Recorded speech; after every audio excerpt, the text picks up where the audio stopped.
Hello, welcome back to my bench. Today on the bench we have a Pyramid Capacitor Resistor Analyzer model CRA2. Here's the manual for it.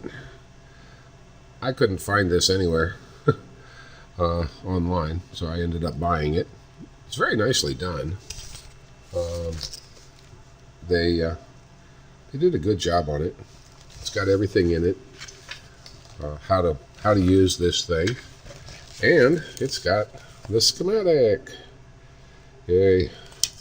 So I read up on it and how to use it, and it didn't work. So I figured, well, it's 1961 or something like that, so probably we have to replace the caps. Unfortunately, replacing the caps in a capacitor analyzer requires that you have another capacitor analyzer, and I didn't have one that would measure these monstrous caps, so I finally ended up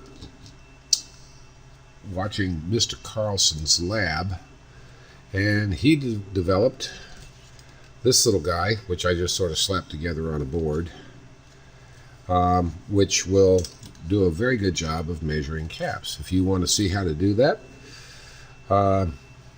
get on Patreon and support Mr. Carlson. You won't regret it. He's a wonderful teacher. I learn something every time I watch him. He does a great job. And so I had something to check the caps with. Well, it turned out all the caps were bad, of course. But I like checking before I do things. So anyway, I replaced all the caps, as you can see in these pictures here. Turned it on, and lo and behold, the thing works.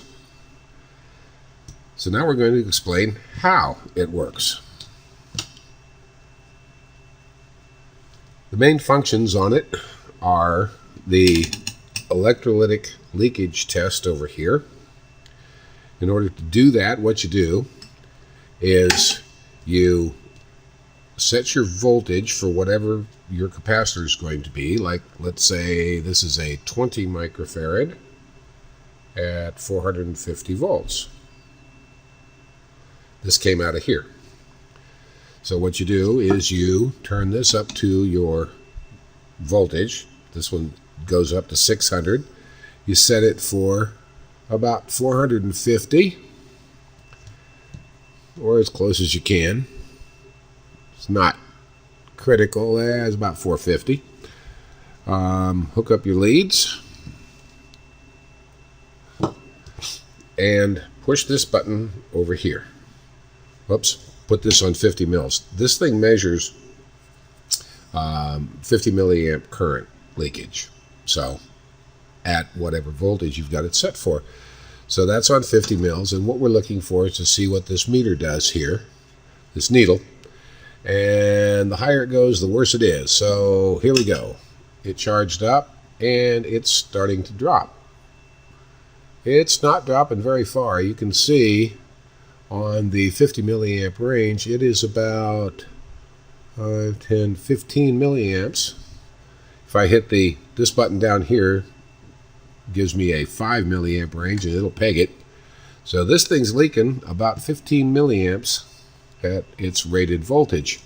So if we turn this down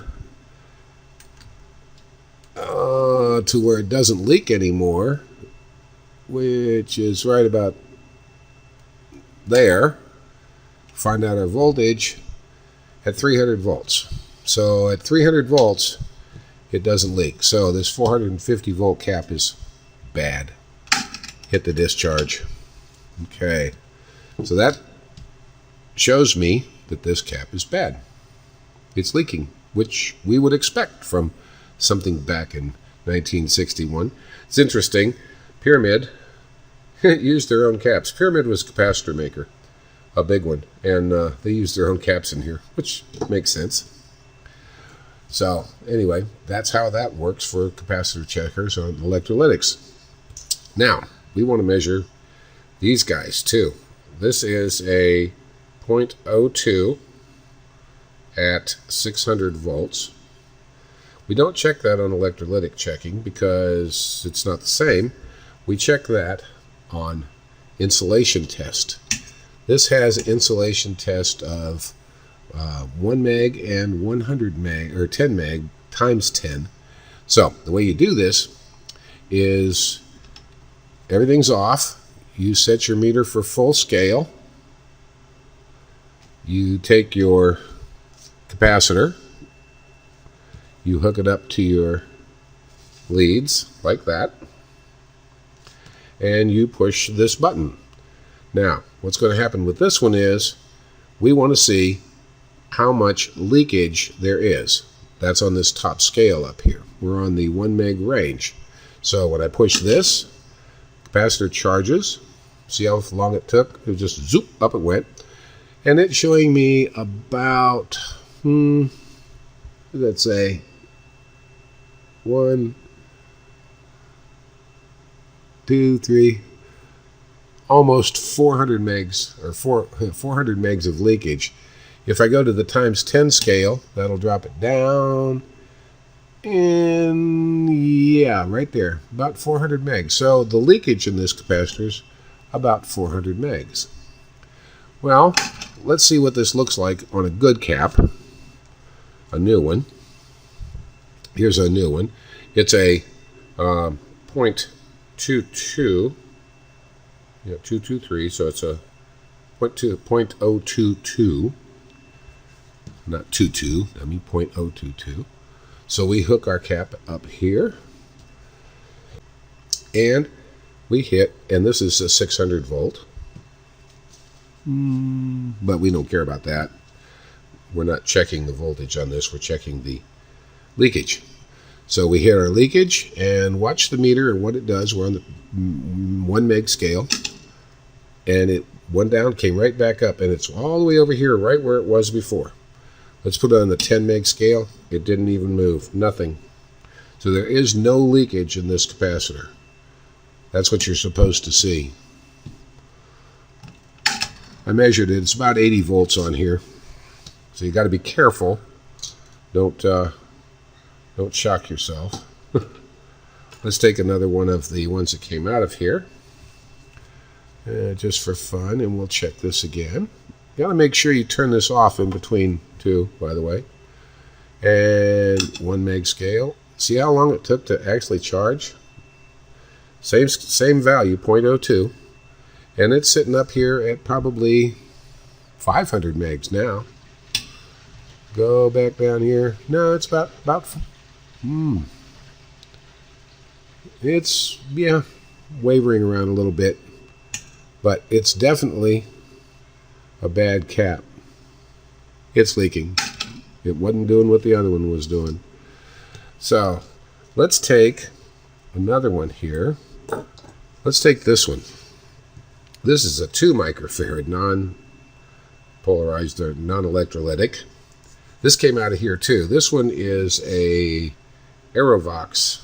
I think this had been changed at one point or another, but this one is a 400 volt 2.0 microfarad. So we'll hook this guy up right there, and we'll push the button, and this one would take a while to charge up because it isn't a whole lot of current, so they give you this button right here for fast charge, but we'll watch. There it goes. So it's charging, and it'll get up to, let's see how far it goes. And it's getting up there to 500, 600, 500, 750. All right, and it looks like it's okay. Let's put it down to 10 megs. So this one is very high. I mean, that's very high. But push the charge button. So I would say, all in all, this capacitor is probably good. I changed it anyway. I've got a bunch of these. I know. I got them found them in a box down at work. I found this down at the transmitter, one of my transmitters. All right, so basically that's how the leakage works. Now we've got, let's try something here on some that I've picked out. Here we have a little 6800 picofarad. Let's do this and hook it up there. So we got 6800 picofarad. Let's hit that, and it bounced right back up, and it's good. No, it's not. It's still leaking. I'm on the 10 meg scale. It's still leaking, because you can see right there just a little tiny bit. But this thing's leaking 6,800 picofarads. All right, so we know that one is no good. Let's try this one. This one, I had a whole bunch of these. Let's see if I can get this to focus on here. Yeah, it's a 0.22 capacitor. So let's hook this up here, right there, and now let's hit it. Oh, I'm on the 1 meg scale. This thing went clean over to 0. 0, nothing. This is a shorted capacitor. And I had a bunch of them. Made in Mexico. I don't know when these things came from, but it is definitely a shorted cap. So that's what a shorted cap looks like. Okay, so that's how you measure your insulation or your breakdown inside of these things to find out if they're shot or not, and what a good one looks like. All right, so the other thing that you can do with this is you can check capacitance, just regular capacitance. So what you do is you take this and you turn it up to, you put it on open, turn it up to high to where it measures right at 0. And you take and you check a capacitor. This is, let's see if I can find something. Let's try one of these guys. These are ones that we tested before. These are supposed to be 20 at 450.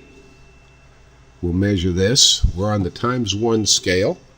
We turn our knob here, and when we get up around 20, we should see our meter go up. Yep, there it is, right there. So that's really close to 20. It says it's about 22, 23, somewhere around there. 23 microfarads, but we know that that capacitor is leaky. All right, let's prove it. Let's put it back over here. Take it up to about 450. Just as another test, and hit the button. Let's see, put it on 50 mils, hit the button. Yep, she's definitely leaking. She's leaking about 5 milliamps. So this is a different one. This is the first one I tested. So this one's leaking too.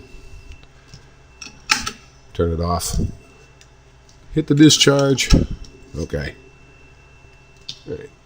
So you can also measure capacitance with it down to like 100 picofarad full scale. Which, if you're going to do that, you've got to clamp it right onto the poles over here. You wouldn't be using these.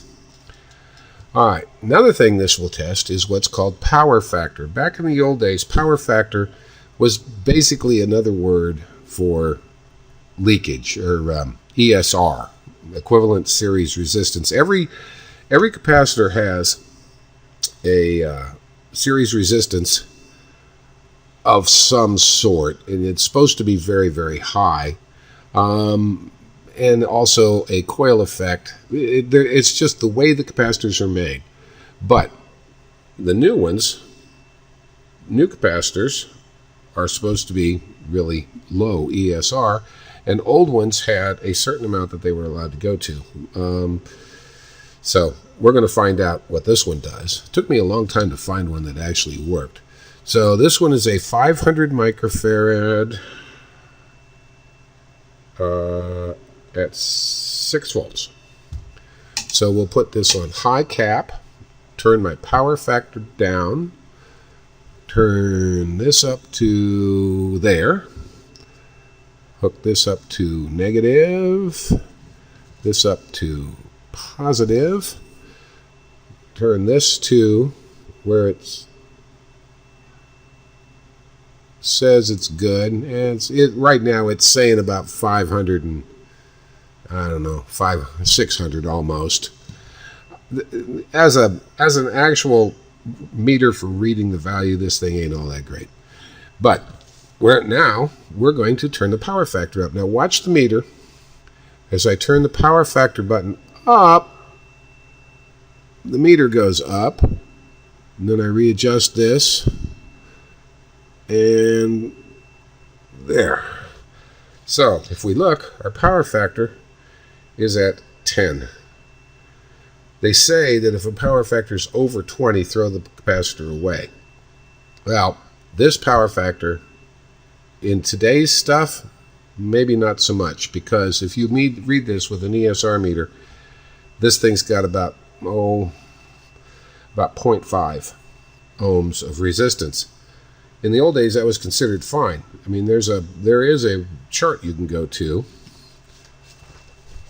It's called Capacitance Dry Electrolytics.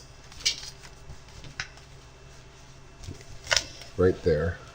The old days of the dry electrolytics chart. At this one's what? 6.3 volts. They say 60%, between 60 and 70% power factor. Replace if it's higher than 70%. Well, that would never fly this day and age. Ever. However, if we take a look at one of these other guys that we had in here, let's take a look at one of these 20 microfarads, 450 volt caps. We'll hook it up. It's high cap. We'll put this on 20 and turn the knob until we get our high. And about 30 is what it says. When you get up that high, you want to crank this down just a little bit in voltage so that you can actually get a meter swing out of it. And now I turn this up, nothing happens. You see, it just starts to drop. So its ESR is okay. I can't, peak is at 0. So that means that this one is good ESR wise, but it leaks at high voltage. So there's 3 things to check on a cap: the capacitance, the leakage, and the ESR. That's why when you get one of these things and you want to fix it, just change all the caps. You may as well, because chances are they're going to be bad. So, also, this thing will measure resistance. So let's go over to resistance. It's got 2 ranges. It's got 250,000 ohms and 25 mega ohms. So on this one, you set short to high. You hook up your resistor, and it'll go down to 0. And then you turn this knob until you get a reading on resistance. And this says on the 250 scale, which is right here, this says that this is about a 24K resistor. Well, it is. It's a 27K? Yeah, 27K resistor. So it works as a resistance too, but not not great. It's I'd rather just have a meter, a new modern meter. Anyway, so that's replace the caps, check this thing out, see how it works. It's great, but boy, it's huge. I mean, if you got room on your bench for one of these, fine. But for most of what you want to do, you can use one of these guys, these little meters, which works just fine for most cases, and it's quick and it's small. Or you can go over to Mr. Carlson's lab, support him on Patreon, build one of these guys, and this is actually more sensitive than this. This is much more sensitive than this. So, like I said, he does some great work. Mr. Carlson's lab. So, thanks for watching. Hope you liked it. If you did, give me a thumbs up, because that really does help. And don't forget to subscribe. Never know what I'm going to do next.